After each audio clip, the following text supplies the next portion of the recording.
बिस्मिल्लाहिर्रहमानिर्रहीम रब्बिश्रह ली सदरी व यस्सिर ली अमरी वहलुल उक़दतम मिन लिसानी यफ़क़हू क़ौली सदक़ल्लाहुल अज़ीम। अज़ीज़ पाकिस्तानी अस्सलामु अलैकुम। आज के व्लॉग में हम सबसे पहले बात करेंगे MQM और मुस्लिम लीग नून का इंतखाबी इत्तेहाद। डेवलपमेंट फंड्स की तकसीम के नाम पर लूट मार का नया सिलसिला शुरू। IMF टॉक्स और भिखारियों का दुबई और सऊदी अरब की तरफ रुख। PMLN का सियासी मुस्तकबिल क्या होगा? मगर सबसे पहले आज की अहम ब्रेकिंग न्यूज़, एक धमाकेदार खबर जो कि यकीनन अवाम के सर पर एक बम के धमाके की तरह फटने वाली है, और वो है कि गैस के निर्खों में इजाफे का नोटिफिकेशन हुकूमत ने जारी कर दिया है और इसका इतलाक 1 नवंबर 2023 से होगा।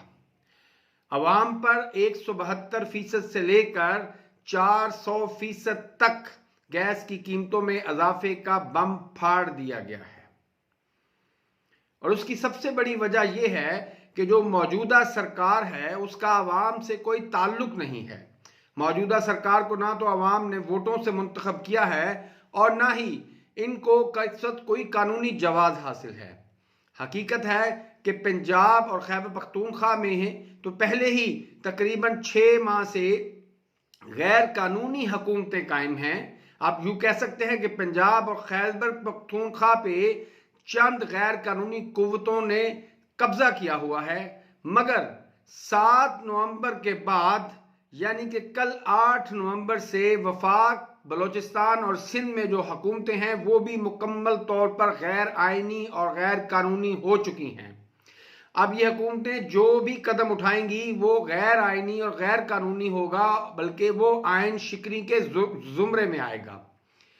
यकीनन इन गैर कानूनी हुकूमतों को तहफ़्फ़ुज़ देने के लिए काजी फ़ाइज़ ईसा साहब ने अपने फैसले में वो सब कुछ नहीं लिखा जो उनको इंसाफ के तकाज़ों को मलहूज़े खातर रखते हुए लिखना चाहिए था, मगर उसके बावजूद इखलाकी, सियासी और समाजी हैसियत से ये हुकूमतें गैर आइनी, गैर कानूनी और एक भत्ताखोर माफिया से ज़्यादा कोई नहीं है।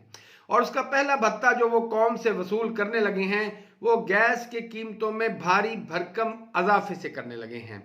वो फिक्स चार्जेस जो पहले एक आम सारिफ के लिए 10 रुपए थे उनको बढ़ाकर 400 रुपए कर दिया गया है, जिसके नतीजे में अगले महीने जिन लोगों का बिल पहले 250 रुपए आता था वो अब 1500 रुपए आएगा।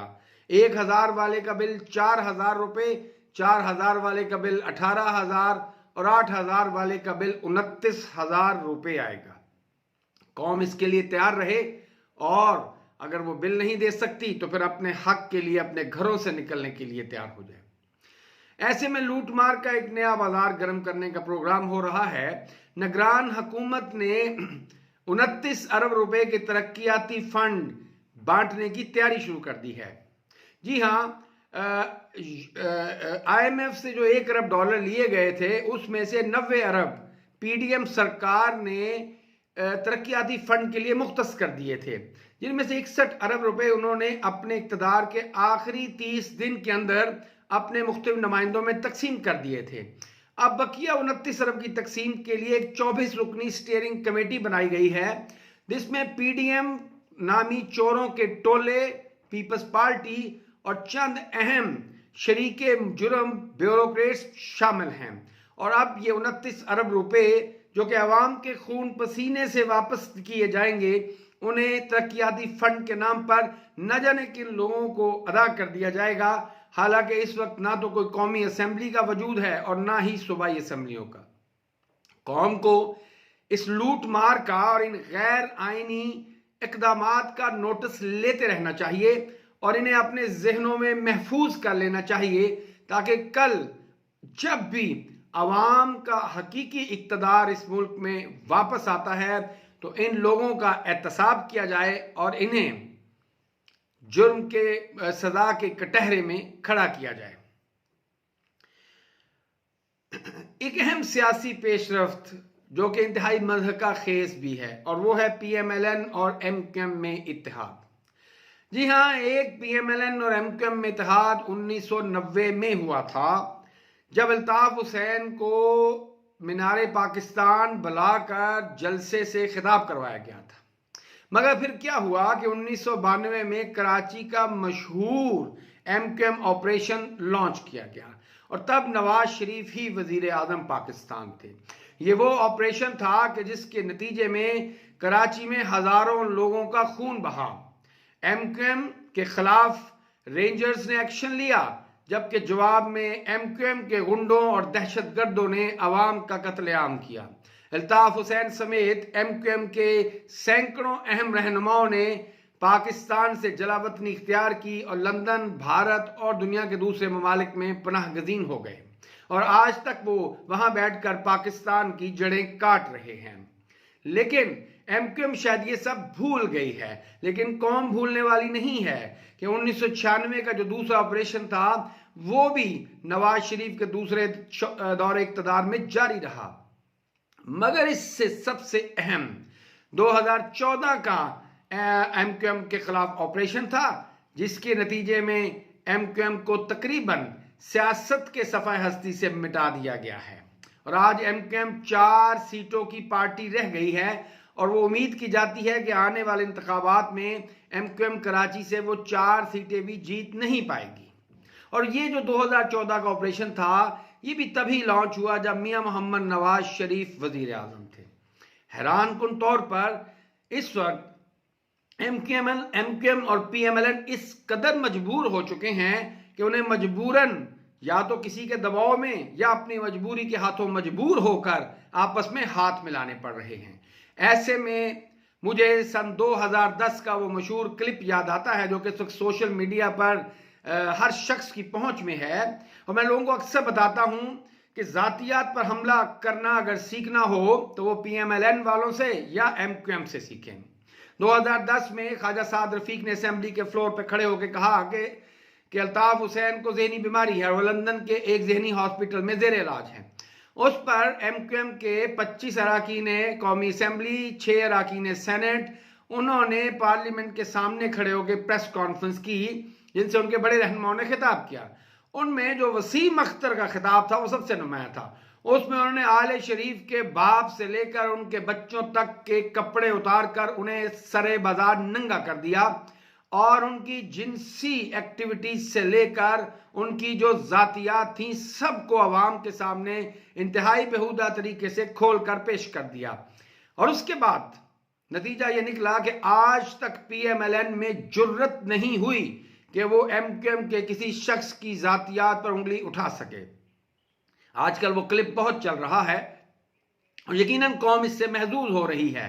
कौम को अंदाजा हो गया है कि अवाम के नाम पर सियासत करने वाले ये सियासी दलाल कौम और अवाम के मफादात का सौदा करने के लिए किस हद तक जा सकते हैं। कभी तो ये एक दूसरे के दस्तों गिरेबान को दबोचते हैं, एक दूसरे के दामन तार तार करते हैं, एक दूसरे की इज्जतों को सरे बाजार उछालते हैं, तो फिर गले लिखकर भाई बन जाते हैं क्योंकि उनका मुफाद मुश्तरका है। और शायद PMLN की मजबूरी ये भी है कि जो ताज़ा तरीन सर्वे हैं उन्होंने PMLN के सियासी मुस्तकबिल पर बहुत से सवालिया निशान उठा दिए हैं।